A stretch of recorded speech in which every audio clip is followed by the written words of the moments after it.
Hoofstuk 5. Alhoewel ek, Katrien, nie by 'n voor die hand liggende ligging gevind sou word nie, sou ek wel bewus van die amper maniese gesoek, ondersoek, na en oor my bly. Daar was egter geen manier hoe ek na hulle sou kon uitreik nie.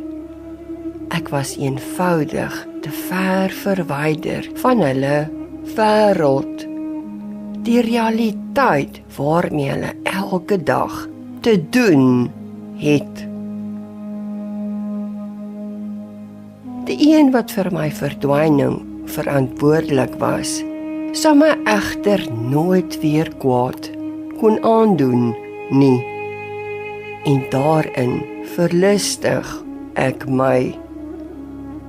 Wat ek egter nie weet nie, is of daardie persoon met 'n gewetenswroging in vennootskap is, daarmee saamleef.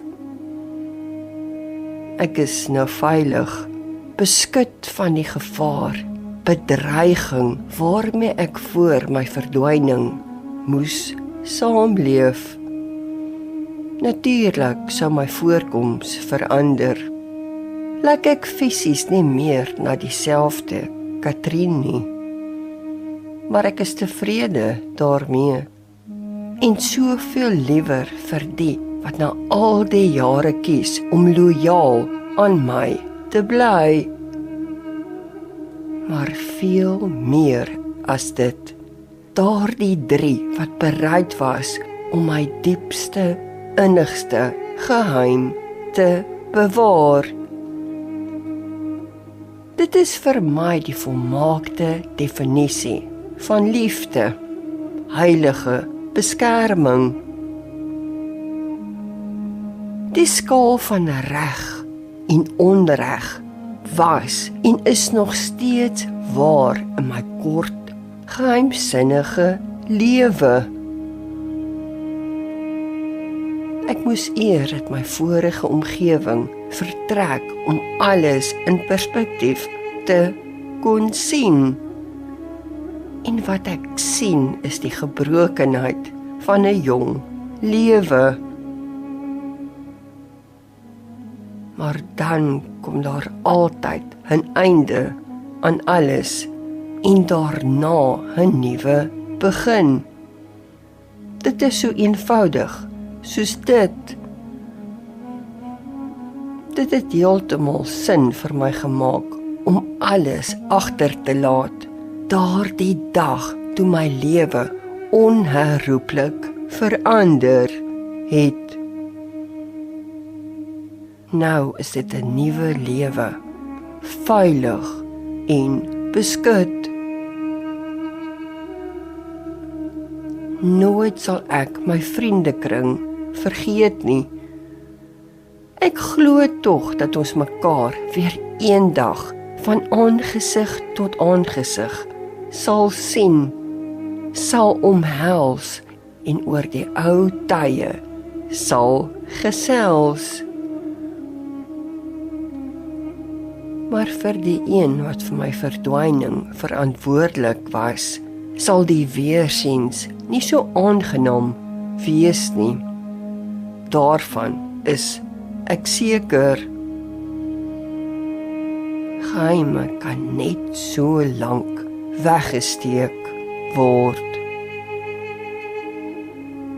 Gelukkig kon ek my geheim aan my 2 beste vriende toevertrou, want dit is wat hulle uiteindelik vir my was. Soveel meer as net 'n sielkundige en predikant, maar vertrouelinge, loyale ondersteuners van my ware identiteit, mens wees. Maar ek sal ook daardie derde een wat op 'n fisiese vlak van my krisis bewus was, ook nooit vergeet nie. daardie een het slegs 'n gedeelte van my geheim geken. En was ek nie heeltemal seker of sy met die hele waarheid vertrou kon word nie. Kon ek slegs vra dat sy my versoek eer deur daardie wete nooit deur haar lippe te laat ontsnap nie. Nie aan enig iemand nie. Ooit nie. Daar sal die wees wat dink dat ek waarlik weg is, maar dit is nie so nie. Om ver weg te wees is presies net dit. Ek sal nooit heeltemal weg wees nie. Die waarheid het die gewoonte om wel eendag ergens tevoorskyn te kom. En daardie realiteit dra tot op hierdie dag. Wat ek wel kan sê, is dat ek nie seker is wanneer daardie dag gaan aanbreek nie. Maar ek sal geduldig, rustig wag. Daar is immers niks wat my jaag nie. Nog steeds kan ek my kuns beoefen. Skilder ek oor die koerier wat my van my woonstel vervoer het, tot waar ek vandag in 'n verre, onbekende omgewing woon. Miskien is dit by 'n wye oseaan, in 'n woud, reuse stad. Al wat ek sal sê, is dat die alleenheid van my bestaan nie beklemmend is nie, maar vryheid beteken. Beskut teen alles wat my enigsins skade kan aandoen. En sou die betrokkenis my uiteindelik vind, 'n misterie na vele jare opgelos.